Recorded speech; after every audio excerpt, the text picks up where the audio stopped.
கேரளம் அற்புதமான ஒரு மாநிலம்.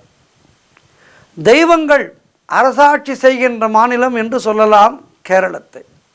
அற்புதமான பரசுராம க்ஷேத்திரம் என்று சொல்வார்கள் கேரளத்தை. பரசுராமரால் ஸ்தாபிக்கப்பட்ட ஒரு நாடு கேரள நாடு. அங்கிருக்கின்ற பல கோவில்கள் பரசுராமரால் பிரதிஷ்டை செய்யப்பட்டவை. ஐயப்பனுடைய திருக்கோவில் பரசுராமரால் பிரதிஷ்டை செய்யப்பட்டது.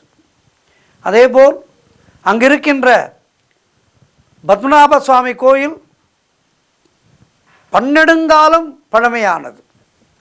இந்த ஆலயங்கள் எல்லாம் கேரளத்தினுடைய பழமையை நமக்கு பறைசாற்றுகின்றது. அப்படிப்பட்ட கேரளத்திலே குருவாயூர் கோவில், குருவாயூர் ஏகாதசி தொழுவான் போகும்போல் வழிகாட்டுக வழிகாட்டுக நாராயண ரூபம் நாராயண நாமம் ஹரி நாராயண நாமம். அற்புதமான ஆலயம் குருவாயூர். இந்த குருவாயூர் கோவிலிலே பூஜை செய்து வந்தார் ஒரு நம்பூதிரி. இது பன்னெடுங்காலத்துக்கு முன்னால் நடந்த ஒரு நிகழ்வு. அங்கு பூஜை செய்து கொண்டிருந்த அந்த நம்பூதிரிக்கு அவசர வேலையாக வெளியூர் செல்ல வேண்டிய வேலை வந்துவிட்டது.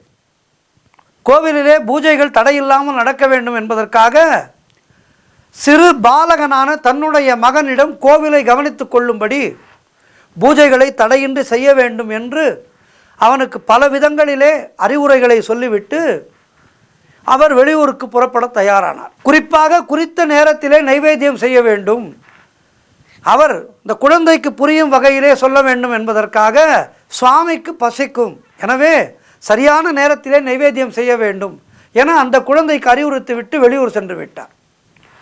அந்த குழந்தையும் அரிசியை சமைத்து அப்பனுக்கு நைவேத்தியம் செய்து அப்பனிடம் கண்ணா சாப்பிடு என்று கூறினான். கண்ணன் அசையவில்லை. உடனே அவன் வெறும் சாதத்தை எவ்வாறு கண்ணன் சாப்பிடுவான் என நினைத்து அருகிலே இருந்த வீட்டிலே இருந்து கொஞ்சம் தயிரும் வடுமாங்காயும் வாங்கி வந்தான்.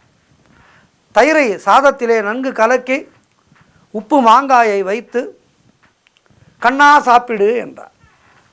அப்பொழுதும் கண்ணன் சாப்பிட வரவில்லை.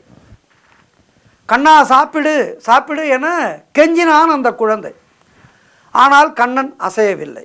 சாதம் அப்படியே இருந்தது.